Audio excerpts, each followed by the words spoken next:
เนาะสวัสดีทุกคนเดี๋ยวมาต่อเนาะหลังจากที่ใช้โปรแกรมมาในการ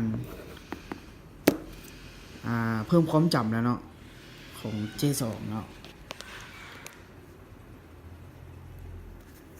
เขาจะยังลงเวลาเขาลงเนาะก็คือมันจะมีปัญหาคือเรื่องของยังเต็มอยู่เนาะ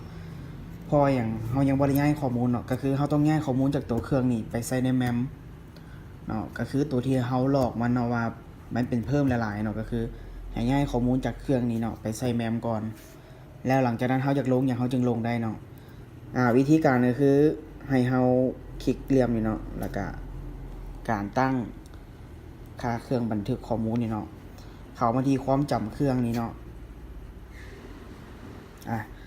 จากนั้นเขาก็มาคลิกเหลี่ยมนี่เนาะแล้วย้ายข้อมูลออกเนาะมันก็บอกว่าให้ส่งไปที่SD card เนาะให้เขาย้ายข้อมูลไปก่อนเนาะย้ายข้อมูลไปไว้ในแมมก็คือตัวที่เขาหลอกมันแหละเนาะไปย้ายไปไว้พุ่นแล้วก็หลังจากนั้นเขาอยากลงอย่างเขากะลงได้เลยเนาะตัวนี้เนาะเขาก็สามารถลงได้เนาะตัวนี้เนาะหลังจากเขาย้ายข้อมูลเครื่องไปแล้วเนาะเวลาที่เขาสิลงอย่างกะมันจะไปบันทึกอยู่ในแมมเลยเนาะตัวนี้ก็คือจะเป็นตัว32กิกนี่เนาะเพราะว่าเขาหลอกมาเรียบร้อยเนาะว่าเขาได้ใส่เมมตูละลายเข้าไป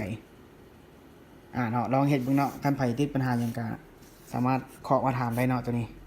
หรือว่าอีกวิธีนึงก็คือถ้ายังบ่ได้เนาะก็เข้าไปที่แผน SD card อีกเนาะแล้วก็ย้ายข้อมูลออกอีกเนาะตัวนี้ ลองเห็นเบิ่งเนาะเป็นยังไงก็เคาะมาเติมกันได้เนาะถ้าไผยังติดปัญหาอยู่